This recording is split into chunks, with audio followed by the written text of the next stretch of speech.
Do you believe that the Milwaukee Bucks, after this move and what's still a very deep roster, so is the Celtics? I know it's why the odds are not wildly different between the two, but the Bucks are the favorites. Do they deserve to be the betting favorites? Is this the best roster in the NBA as of this moment? The ABA? NBA. Okay. Come on.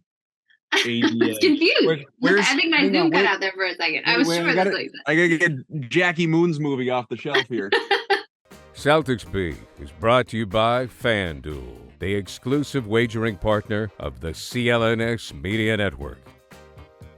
What's up, everybody? New edition of Celtics Beat as we sit here in late September, which means training camp is right around the corner. Media Day is almost literally around the corner. We are only a few days away from hearing from Celtics players, but will Malcolm Brogdon be there? That remains one of the things that we will get into. It's been an interesting time in the world of Celtics Beat and, of course, in the Celtics world in general. We've managed Evan Valenti's here, Adam Kaufman. Of course, we will get to our very special guest, Abby Chin, in just a second. Ev, we've managed to go viral this show the last couple of weeks. So, baby.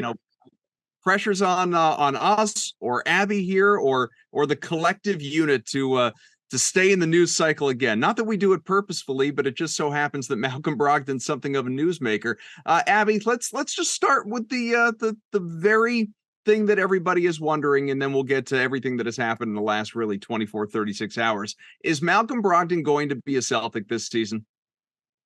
That is a great question. One that I agree with you, probably still up in the air. I would say two things. Number one, it is not my role to go viral. So I apologize. Maybe we should have talked about that before. I hope that is not the case. The second thing is, the one thing that I know about Malcolm Brogdon is that he is a professional. And so he is going to show up if he is on this team, unless something changes in the next 48, 72 hours. He will be at Media Day. He will answer questions and he will be a professional about it. But I agree with you. Everything that is going around league wide throws a heightened level of intrigue into all of this. So I think I don't know, I'm going to kind of bounce around, not go in a particular order here, but we had, it was Gary Washburn, who, of course, I mean, this all kind of started with Gary on our show, and then he was the news made your network and ESPN and other places where Gary said that Malcolm Brogdon was pissed about being included in trade talks, and then Ramona Shelburne understandably escalated. What's that? Understandably, right? I mean, absolutely, yeah. All of us in that kind of position, but it's a business. It's kind of how it works. But yeah, if he felt any level of disrespect, who could blame him? Nobody's coming after Malcolm Brogdon for that. But of course, being the professional that he absolutely is, you wonder if over the course of the summer and treating the elbow and everything, does that simmer down a little bit? So Gary spoke with Brad Stevens recently, wrote about this in the Globe. Just to read from part of the article, Boston, according to two NBA sources, Brogdon, was upset about nearly being traded. He also spent the summer rehabilitating his elbow, apparently without surgery. Stevens acknowledged Brogdon's displeasure, but said it is being resolved. Quote, I would say he had every right to feel upset, Stevens said. We said that this summer, but he's a real pro, so we've had several discussions. He's looking forward to getting started. We're looking forward to getting started, and here we go. Now, fast forward, of course, if anyone is living under a rock and missed it, Damian Lillard's been traded. Not to the Miami Heat, however. Sorry, Pat Riley and Jimmy Butler looking for collusion. Sorry, Heat fans, not happening. To the Milwaukee Bucks, Damian Lillard goes, and it should surprise nobody that the Bucks are now championship favorites and favorites to win the Eastern Conference, at least in terms of betting favorites. And we can talk about their roster and all that good stuff a little bit later in the show. But now it is a two-man tandem with Jrue Holliday being one of those shipped out, and it looks like he is going to be on the block. Just complete terms, by the way, of that deal. You had Lillard going to the Bucks, Yusuf Nurkic going to the Suns, Blazers, DeAndre Ayton, and now the question, of course, is the Jrue Holiday sweepstakes. Now, Brian Windhorst, ESPN, said Celtics have been looking for a Malcolm Brogdon trade since June and have multiple first-round picks to offer for a player who could replace the defensive leadership of guard Marcus Smart. Adam Himmelsbach, who, of course, one of those when he speaks, we listen with respect to the Celtics. Absolutely. Not a big surprise, but I've been told the Celtics are expected to explore the possibility of trading for Jrue Holliday. So that all takes me back to this, Happy. If Malcolm Brogdon was pissed before and maybe got over it, isn't he pretty pissed again right now that we're right back where we started? I mean, I'm sure he understands to a certain degree, but also he may not, if he is a Celtic come media day next week, may not be the happiest camper. I mean, too bad. This is the business that you signed up for and get paid millions of dollars for. And don't get me wrong, I am super pro athlete in almost every scenario. And there's nothing. This is the business. This is what happens. This is occurs. This is what goes on. And he is on the NBA Players Association. He's a vice president in that board. He knows that more than anyone. And so he will show up. As Brad said, he will be a professional throughout. I have no doubt that he will play as hard as he can and work as hard as he can for this team. But yeah, I'm sure he's going to feel some kind of way, as we all would as humans. Yeah, Ev, I just wonder, well, what's your view of this whole situation, and should the Celtics be dangling Malcolm Brogdon in an effort to get Jrue Holliday in the first place, or do you feel like they're better with what they are? Because if you did get Holliday, it's not just a Brogdon straight up kind of thing. You have to include either Rob Williams or Al Horford plus picks. Yeah, so that's the hang up here. It's not a 1-for-1 swap. Right. Even with that, even like Malcolm plus picks doesn't get you the money you need to make the trade work. And that's the problem the Celtics have right now is they don't have a way to make that work without taking another core piece of their starting, 5/ the 7 to 8 man rotation that they're going to run during the playoffs this year. Jrue Holiday is a spectacular player. I don't think anybody has any problem saying that. He's an all defensive guard. This team could use a little more defense. It makes a lot of sense on paper. It makes a lot of sense in terms of a guy that would fit the culture of the Celtics. Just doesn't make financial sense. And if you think it does, I would just, again, to get Jrue Holiday in here, you'd have to trade away one of the bigs that you have, and that's already thin. I mean, Adam, how many times we talked about it on this show about how thin and how many we've gotten so much flack for this because it's a negative connotation here. But this team has some injury potential amongst their front line between Rob Williams, Kristaps Porzingis, and Al Horford. If it's more than potential, it's likelihood. Look, I'm not going to do this. I'm just going to lay out the facts. It's possible. I will. Historically speaking, you should not bank on Rob Williams, Kristaps Porzingis, or Al Horford, any of them, to play more than 65 games, maybe more than 60 games, and Horford, who's on the cusp of 75 years old, is the one who's the most reliable of the three. That's fair. That's all fair. But the point being is, I won't stand for this slander. 75. Come on, Adam. I probably still look the same, though. That's the problem. Al Horford, he hasn't aged a day. He looks great. And you don't need them to play that many games. I mean, you need them healthy and primed for the postseason. So that's the reality. And the beauty of Al Horford is that the man knows how to taper his body and ramp up when it is absolutely necessary. And those are the lessons that I believe he imparts on his teammates. Yeah, Coffin doesn't feel like the right time for that type of trade. Again, we all love Jrue Holiday. I don't love Jrue Holiday as much as everybody else because every big game seems like he plays and he's like 3 of 17 from the field. But defensively, he's a monster. Guards 1 through 4 is one of the most. That's the question. Who now is going to guard Damian Lillard? Right.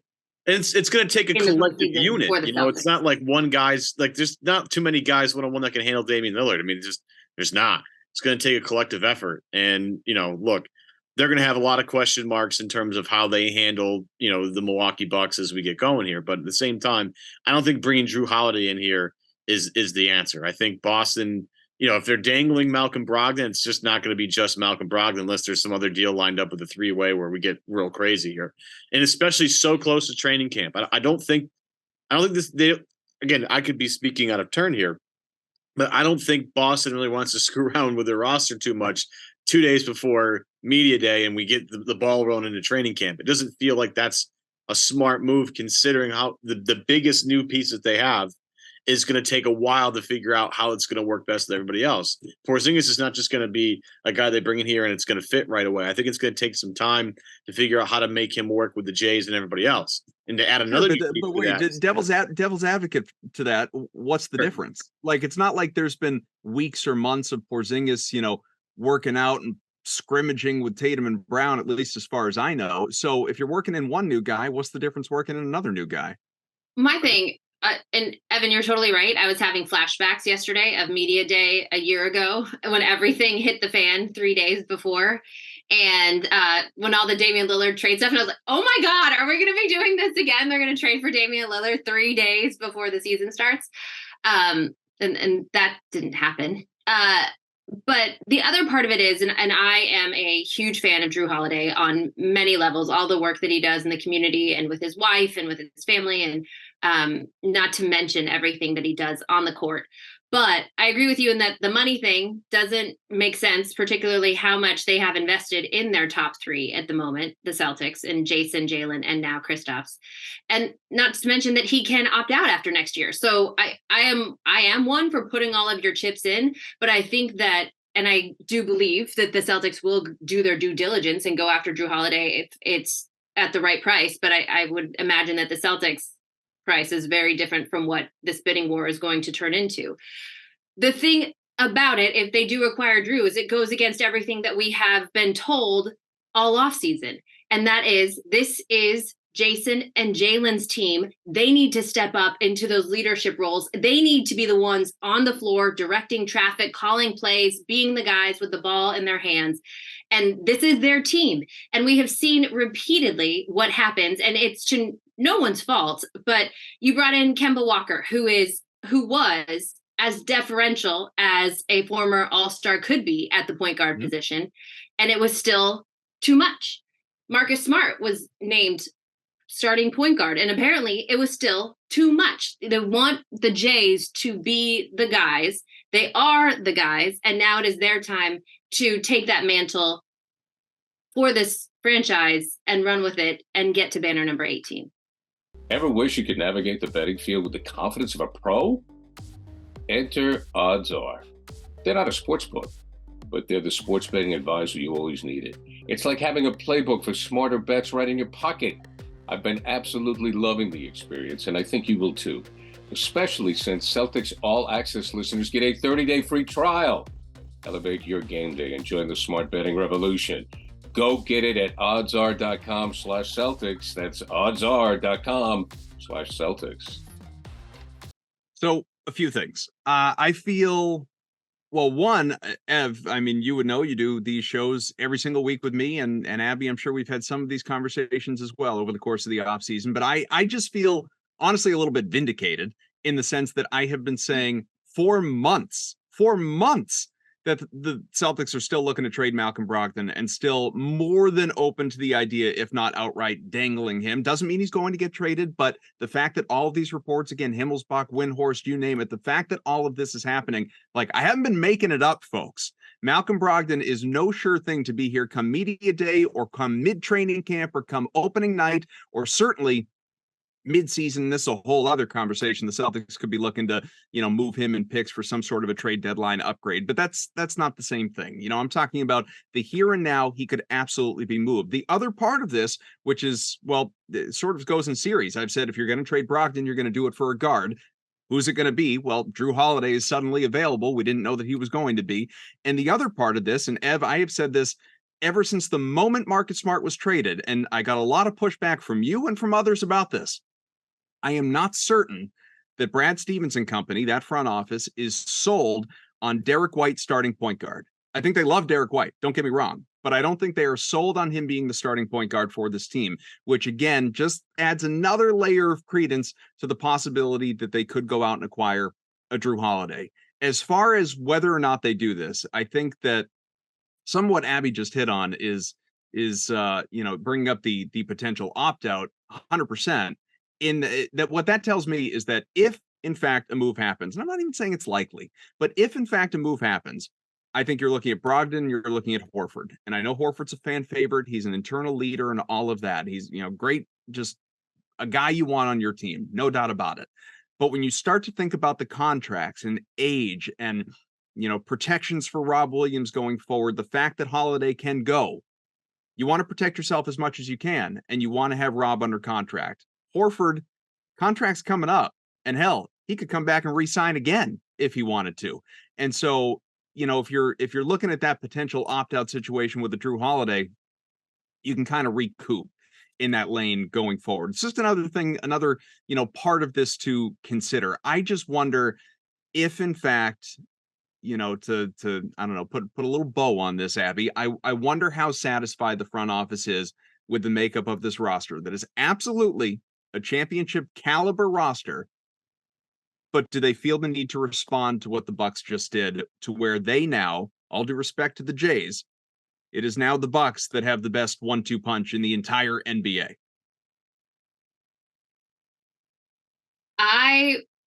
My response to that is, I think that this front office, led by Brad Stevens over the past 2 seasons, has shown they are not afraid to tinker, to make moves. We saw deals at the deadline with Derek White 2 years ago. And I agree with you in that no one on this roster, aside from Jason Tatum and now Jaylen Brown, due to his contract, is untouchable. And so I think that, and Brad said this when he was speaking to Gary Washburn, that there's no question when you are the Boston Celtics, there is a sense of urgency every season. Their only goal is to win championships. And I believe that Brad Stevens is going to do what he believes is necessary to do that. And he's not going to, and it's not that you don't care about people's feelings or that he's worried about how Malcolm Brogdon feels and how he's going to play. It's that you need to do what's best for your team. Bill Belichick says it all the time. I make decisions based on what is best for my team. And I believe that that's what Brad Stevens is doing and the mentality that he has. And he's not going to operate out of fear or intimidation from what is going on the outside. Well, to your point about the emotion, I mean, he traded Kemba Walker, who, is just on a personal level, I'm sure he didn't want to do. He traded Marcus Smart, which again, I'm sure on a personal level, he didn't want to do. I don't think Malcolm Brogdon next to those two guys is going to give him any pause. I do think Al Horford is one of his guys, though. Yeah, so absolutely. That would. I do want to push back on this trade idea, Kaufman, because we've talked about, again, the lack of big man depth. What is your solution there? If you're going to go trade for Jrue Holiday and you're going to trade away Al Horford, what is your solution to that problem? Because there's not a lot of big guys walking around here. It's just it's slim pickings at this point. What you can't, again, how many times have we said on this show that it's risky to even go into this season with those 3 guys? We were talking last week about, all right, so who's the 4th? You still need to right. So I'm gonna press you on this because again, I get what you're saying in terms of, like, look, they clearly want to, they've been talking about it since June. This is something they probably really want to do. And I think we all can agree that Jrue Holiday is maybe a better fit than Malcolm Brogdon to this team. I just don't understand why create another problem to solve what is, again, maybe not even an issue. Maybe we're fine. We don't know because Brogdon hasn't spoke yet. But maybe it's not an issue anymore and we've moved on past it and everything's going to be fine. Well, so as far as that latter point, I don't expect Malcolm Brogdon to open up about, he's not going to go in depth about his feelings. If in fact he's here on media day and taking questions about all of this, he's, again, consummate professional, been around a while, played for multiple organizations. He's going to say all the right things. He's not going. I do not anticipate a James Harden moment of correct. Yeah, honesty. He may say, like, the furthest I could see him taking it would be, I was a little hurt. That after winning 6th man of the year and all that we achieved last year, that my name would be in trade talks, but that's the business. Like that is the extent that I could hear him going with it. He's certainly not going to say, I was pissed or I am pissed. I continue to be pissed. Even if he is, he's not going to say it. He's not going to even allude to it or acknowledge it in any way, shape, or form. So, and who could blame him? As far as very valid pushback on the bigs, absolutely. And I don't have an answer to that. And maybe that is the better reason for why a deal doesn't happen versus, anything that we're talking about with guard concerns as it relates to Brogdon or White or not enough. I will say the Celtics for many years have piecemealed that big rotation, and right. it's not a place that they really put an emphasis on spending. Yeah. So I'm sure there are solutions, and that is why come back in my corner. I like this. The guys in the front office get paid the big bucks. They know the answers. We don't have to have those answers. That's not our job. Is Cornette available? He is. He's on the roster still. I just mean available to play. He's going to be out there. They've had some issues, amongst their front line the past couple of years, right? I know they piecemealed together to, relatively good success, but they kind of got their ass kicked in the finals by Draymond Green and Kevon Looney whenever he played. And then, when we go to the Eastern Conference Finals, again, one of the things that we've talked about in terms of why didn't it work is because Boston doesn't have anybody on the interior that can score. A lot of their scoring comes from perimeter players. And it's not like Al Horford is a guy that's going to sit on the block and go to work, but he's more of a perimeter player at this point, of spot up 3-point shooter every once in a while. If he has an opportunity on the block, he'll go after somebody. But, well, how about this? Let's flip it this way. And let's not forget, by the way, Al Horford forgot how to shoot in the playoffs last year. And that was absolutely. His legs were done. His legs were tired. We're sitting here praising the man for conditioning. He all of a sudden couldn't shoot anymore at the end of last year, and he's only going to be a year older this year. Forget how to shoot, though. I'm just that's not the right way to put it. Fine. Unlike Malcolm Brogdon, he still had good mechanics with his shot. He just couldn't physically jump off the ground anymore. Yeah. You try guarding him. Get me in trouble. Keep going with your point. Couldn't get any lift on his jumper. No, because you're an innocent bystander. You're not weighing in on this part. That's what it feels like. Yeah, so you're perfectly fine. But getting railroaded. Like when Abby talks about them piecemealing this in the past, I mean, Ev, let's think about the transactions this summer. Okay, they traded a guard. They created a problem being thinner, in my mind, a problem anyway. Maybe the organization doesn't feel this way, but a problem being thinner at guard in dealing away Marcus Smart obviously creates an opportunity for Peyton Pritchard and all of these guys that we've talked about in the past. But you move a guard to acquire a big that you didn't have on the roster. So you bring in Kristaps Porzingis. If you ship out Al Horford, other than health concerns and all of that stuff that we've talked ad nauseum about, just in terms of the physical number of people and hoping and praying they can stay on the floor, what's the difference? You're losing Horford. You're bringing in Holiday. You have Porzingis. And last season there was a glut at guard. There were too many guards. Peyton Pritchard couldn't get on the floor. Right, now we're just back to square one where they have too many guards and not enough bigs. Again, we have argued on this show that although it hurt all of us to nth degrees to trade Marcus Smart from the Celtics to Memphis, I still haven't properly emotionally. I just don't think about it often, to be honest with you. I don't have Marcus's all number, the time. I don't have Marcus's number, but I feel like if I did, at least once a week, I would text him the John Cusack, gif of like holding the say anything over. Yeah, with the jukebox. Yeah. Just basically anything to tell him that we still love him. You potentially solve the problem by bringing in Kristaps, who's a pretty unbelievably offensive powerhouse at center. So again, by reverting back to getting another guard and trading a big away, you now again go back to the same problem you had before you made the Porzingis trade.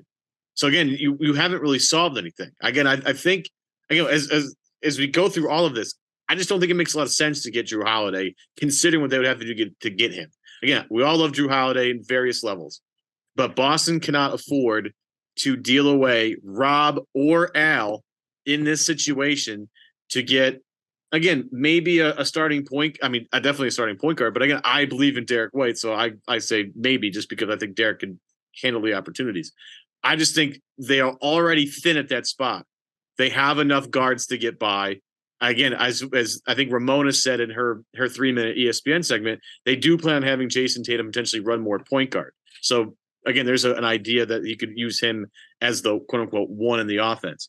I don't think it makes a lot of sense to trade Horford away to get Jrue Holiday, who could be leaving shortly. So I don't know. So just so it's on the record, Malcolm Brogdon and Al Horford and picks are traded away for Jrue Holliday and I don't know, maybe some backup center we've never heard of. And that's how it all comes together. The Celtics make the move. You're out. Bad trade? Depends on that big, but I'm out. Yeah, I'm out. Okay. I don't disagree. I think that a player of Jrue's caliber at the right price, you bring him in. Why? Who says no? I mean, we're going to find out because I believe the Celtics are very much in this conversation. So I think we're going to find out who says no. Evan apparently says no. Yeah, I mean, again, depending on the big coming back, if the big guy is somebody that I like, don't do it. Again, we have to trust Brad. We're texting Marcus. He's texting Brad. That's all. Yeah. Brad's done really well on the job. I don't think I would have a lot of concerns that I already have. They would just be exaggerated about the big man rotation this team's going to throw on the floor, and especially because you have Joel Embiid and Giannis and Brook Lopez and Bam Adebayo all in your conference. Here's what I know, Ev. I know that Brad is now looking at the title odds and saying, we're not the favorites anymore. It was nice while it lasted. We're not the favorites anymore. But you can look at all the title odds on your favorite. He wants to be the favorite? What's that? Do you think Brad wants to be considered the favorite? I mean, do we think, Brad better than we do, obviously. Do we think Brad cares? Like, do we, one way or the other? If his team is the favorite, if his team is the quote unquote underdog, even if you're second, you're still not an underdog. But do you think it even registers with Brad? I think he's aware of it, but no, I don't think it factors into any decisions that he's making.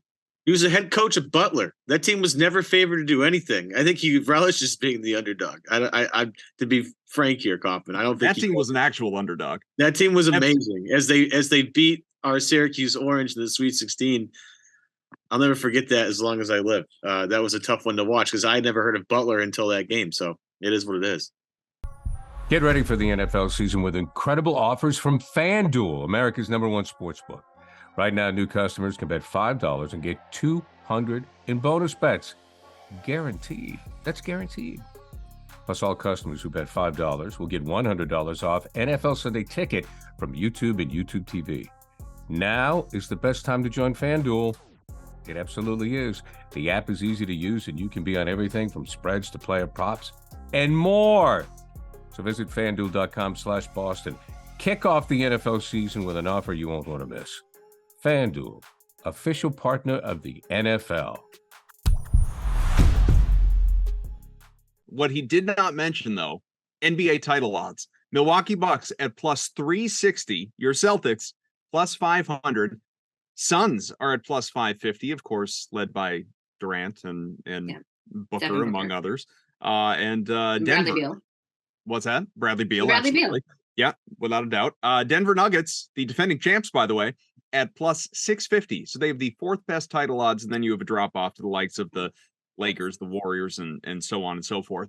So Magic Johnson had a tweet that said basically the same thing. I mean, obviously had the Lakers much higher, but yeah. So the Nuggets were fourth. Do you believe that the Milwaukee Bucks, after this move and what's still a very deep roster, so is the Celtics? I know it's why the odds are not wildly different between the two, but the Bucks are the favorites. Do they deserve to be the betting favorites? Is this the best roster in the NBA as of this moment? The ABA? NBA. Okay.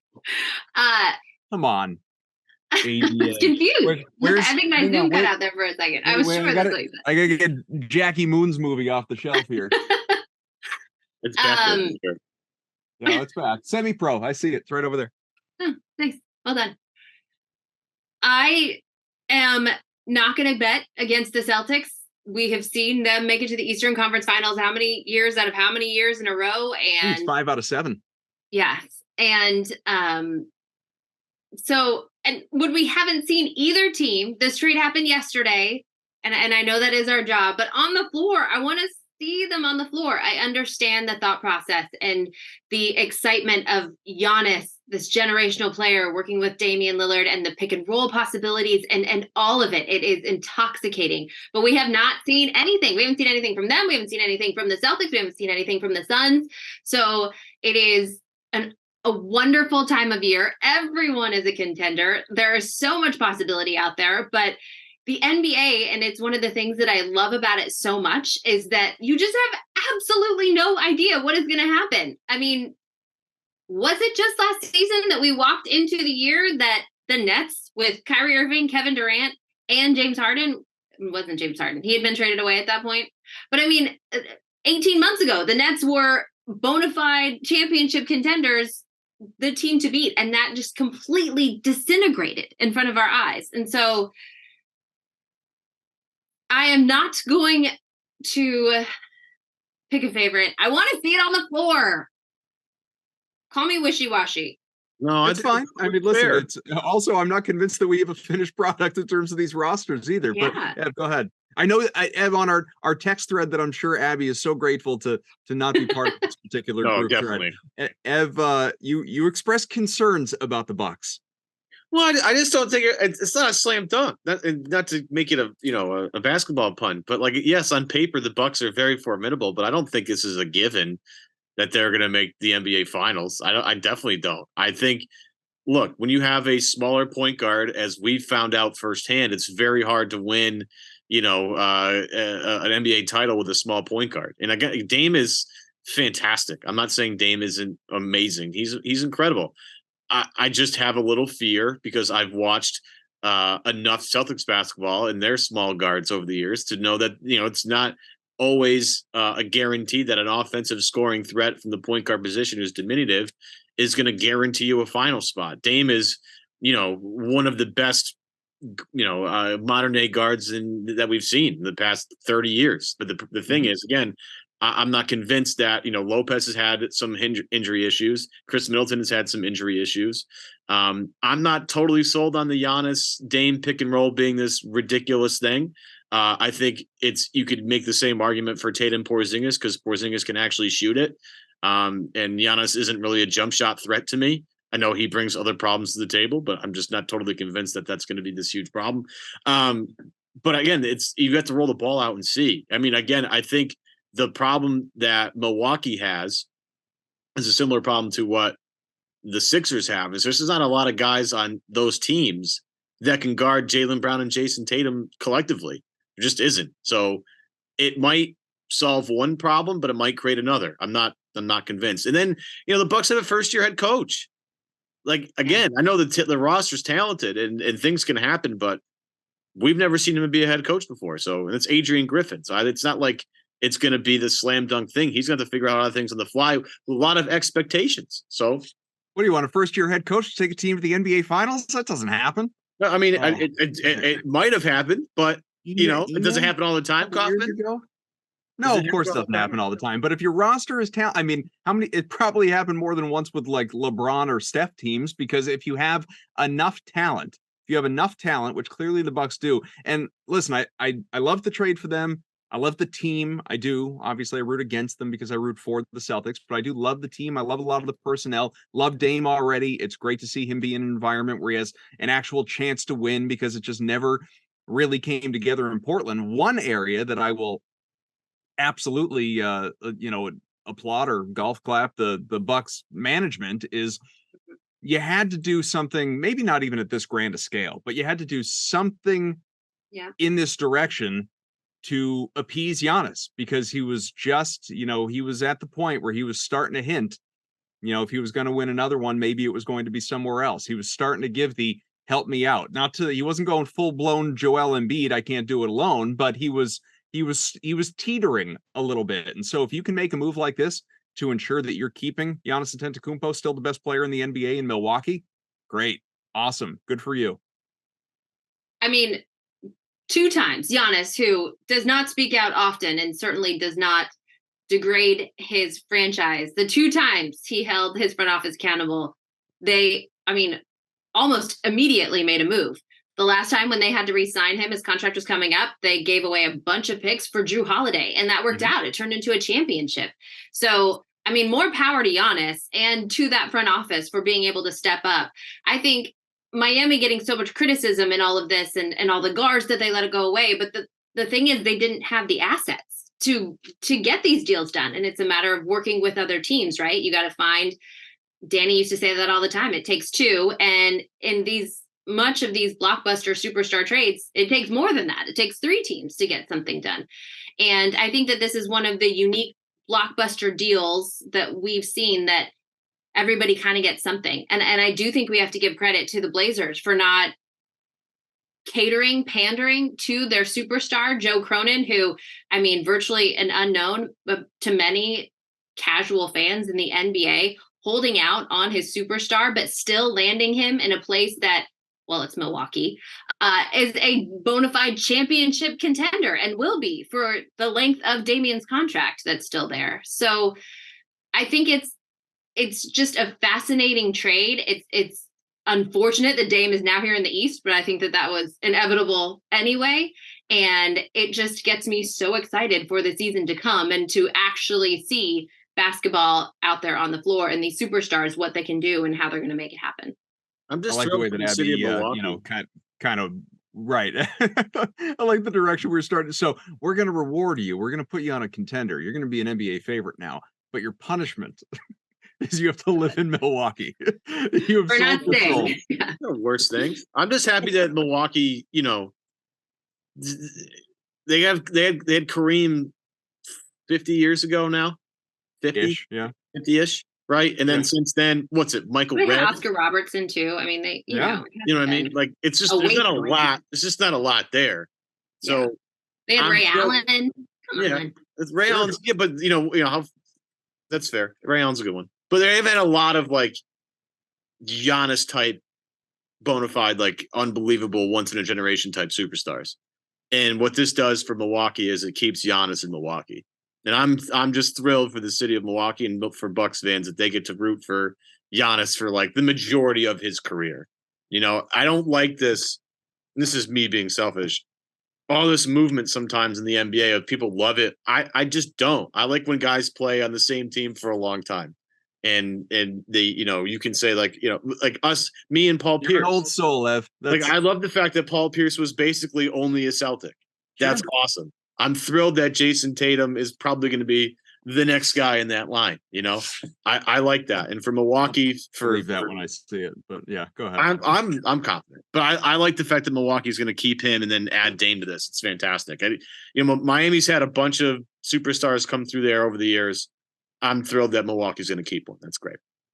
Yeah, I mean, look, hopefully he's the next Dirk, Duncan, Kobe, Pierce, as to an extent. Like you said, it just doesn't happen often in today's generation of free agency and player driven trade movement and all of that, but we'll see. Could happen. Abby, before we do let you go though, you will be at Media Day. We will not. And so what are you most looking forward to other than trying to parse out aside from the Malcolm Brogdon? Yeah. See? Yeah.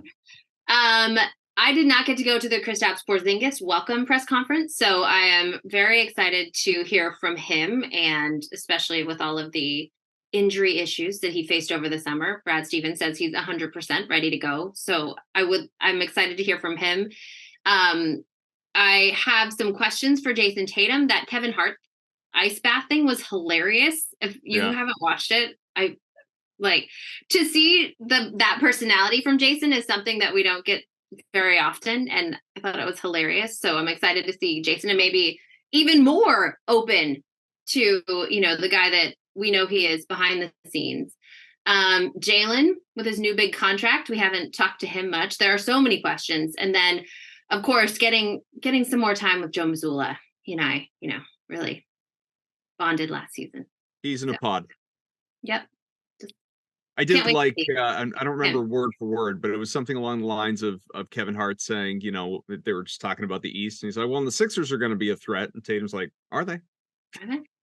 Or it was like, went in the locker room afterwards, told him, good job. He's like, good luck next time. Is that what you said? Yeah. Yeah. It's good to see more of that personality be, shining through. Obviously, I don't know Tatum on a personal level. You could speak to this, but I assume it's been there. It's just now it's more outward. We're obviously getting to see it more publicly, which is nice. I think it's more comfortable, is able to share those kinds of things. I mean, I don't know Jason that well personally, but those are the flashes that you see on the bus. And in the locker room, and his teammates love him, and his teammate Blake Griffin used to talk about how funny he was, and that Jason was the guy who would start a lot of the conversations. They would have debates all the time about who's better, who's a bigger icon or in the game of basketball and things like that. And Jason was the one who sparked that a lot of the time. Have anything to add? I also am just so sad. No Marcus, no Grant, no Blake. No fun. No, not as much fun. Yeah. It's always fun, but I don't know who I'm going to talk to all season. That's what I'm worried about, really. Richard. Personal. Abby, you're going to have Very to make selfish. new friends. Yeah, that's true.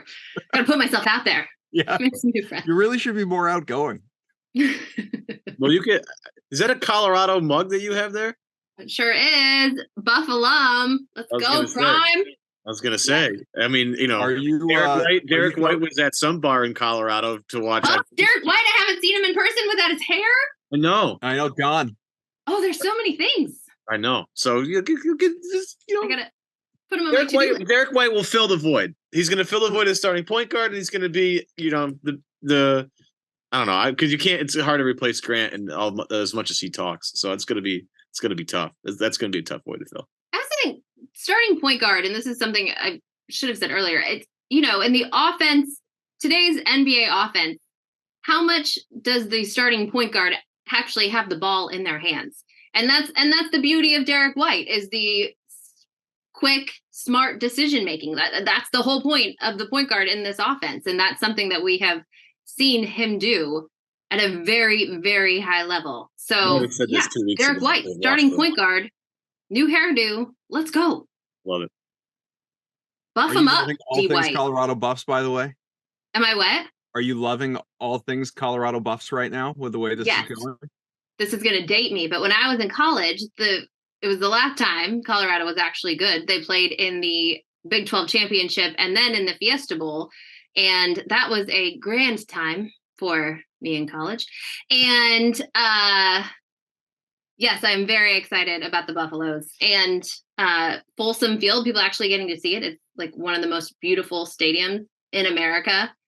The Flatirons behind it. It's a beautiful place. I don't know why they can't recruit or why they couldn't recruit until Dion got there. So really, he's just introducing CU Boulder to the nation, reintroducing CU Boulder. Coach Prime, he's got him on the map. No doubt about it. All right, we're going to see what happens with these Celtics over the next few days. Could another trade happen? Could a trade happen an hour after we record this podcast? Could a trade have happened now? Has anyone checked on Twitter? Yeah, has anyone checked their notifications? Is it already done? Is it already happened? No, I think we're good. I think we're all right now. But who knows? By the time the show is public, we may have to call Abby and re-record it. Thanks to Abby Chit, of course, for hopping on with us. We always enjoy her time. She's from NBC Sports Boston, right back on the sidelines this year. Very much looking forward to that. Evan Valenti, I'm Adam Kaufman. Media Day, it's coming. We'll be able to either react to it or talk about trades that have taken place right before it. We will find out. Rate, review, subscribe wherever you get your podcast. Search Celtics Beat. We greatly appreciate it. We'll talk to you again next time. Bye. New FanDuel customers can bet $5 and get $200 in bonus bets, guaranteed. Plus, all customers who bet $5 will get $100 off NFL Sunday Ticket from YouTube and YouTube TV.